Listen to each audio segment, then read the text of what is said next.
रोहन और उसके 3 दोस्त अमित, नेहा और पूजा एक लंबे वीकेंड पर हिल स्टेशन जा रहे थे। रास्ते में भारी बारिश और घने कोहरे के कारण वे मुख्य रास्ता भटक गए। उनकी गाड़ी एक ऐसी सड़क पर आ गई जहां दूर दूर तक कोई रोशनी नहीं थी। अचानक गाड़ी का टायर पंक्चर हो गया। तेरे की, अब क्या करेंगे? अमित झुंझलाकर बोला। बाहर सन्नाटा इतना गहरा था कि अपनी सांसें भी साफ सुनाई दे रही थीं। तभी नेहा ने दूर एक पुरानी हवेली जैसी इमारत देखी। देखो, वहाँ शायद कोई मदद मिल जाए। वे उस इमारत की ओर बढ़े।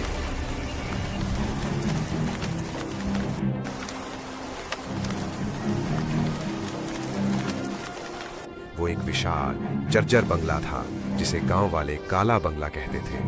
दरवाजे पर भारी लोहे की जंजीरें लटकी थी, लेकिन दरवाजा थोड़ा खुला था। जैसे ही वे अंदर दाखिल हुए, पीछे से दरवाजा अपने आप एक जोर की आवाज के साथ बंद हो गया। पूजा घबरा गई। चलो यहाँ से वापस चलते हैं, मुझे कुछ ठीक नहीं लग रहा। लेकिन रोहन ने उसे शांत कराया। वे हॉल में पहुंचे जहां धूल की मोटी परत जमी थी। दीवार पर एक पुरानी तस्वीर टंगी थी जिसमें एक आदमी बिना आंखों के मुस्कुरा रहा था। रात के 12 बज रहे थे। अचानक ऊपर की मंजिल से किसी के चलने की आवाज आई, पायलों की छन छन। अमित मजाक करने लगा। लगता है कोई सुंदर भूतनी हमारा इंतजार कर रही है। लेकिन उसकी हंसी तब गायब हो गई जब दीवार पर टंगी घड़ी की सुइयां तेजी से पीछे की तरफ घूमने लगी। तभी नेहा चिल्लाई। उसने देखा कि आईने में उसकी अपनी परछाई उसकी तरफ देखकर हाथ हिला रही थी, जबकि नेहा खुद बुत बनी खड़ी थी। हवा अचानक बर्फीली हो गई। आवाजें उन्हें बेसमेंट की ओर ले गईं। वहां एक पुराना कुआं था जिससे सड़ी हुई गंध आ रही थी। रोहन ने टॉर्च जलाई तो देखा कि कुएं के किनारे खून से लिखा था, तुम आए तो अपनी मर्जी से हो, पर जाओगे मेरी मर्जी से। अचानक अमित को कोई अदृश्य शक्ति खींचकर अंधेरे में ले गई। उसके चिल्लाने की आवाज गूंजी और फिर सन्नाटा छा गया। रोहन और नेहा उसे ढूंढने भागे, लेकिन उन्हें सिर्फ अमित का चश्मा मिला जो बीच से टूटा हुआ था और उस पर ताजा खून लगा था। तभी एक साया उनके सामने आया।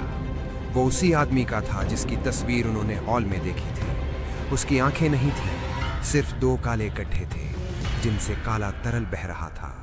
वो धीरे से बोला, सालों से कोई इस घर में नहीं आया, मुझे तुम्हारी आंखें चाहिए। रोहन ने हिम्मत जुटाई और अपनी जेब से माचिस निकाली। उसे याद आया कि पुरानी कहानियों में कहा जाता है कि ऐसी रूहें रोशनी से डरती हैं। उसने वहां पड़े पुराने पर्दों में आग लगा दी। आग की लपटें देखते ही वो रूह चीखने लगी। आग तेजी से फैलने लगी। रोहन, नेहा और पूजा पागलों की तरह दरवाजे की ओर भागे। दरवाजा जाम हो चुका था।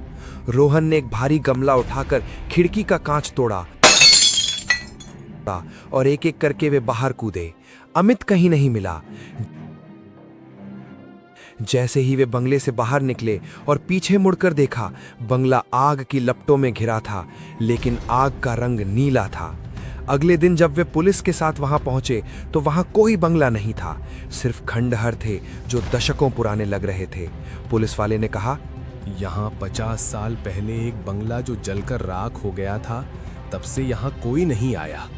रोहन की नजर अपनी कलाई पर पड़ी। उसकी घड़ी अभी भी उल्टी दिशा में चल रही थी और उसके कान में वही धीमी आवाज गूंजी, मैं अभी भी इंतजार कर रहा हूँ।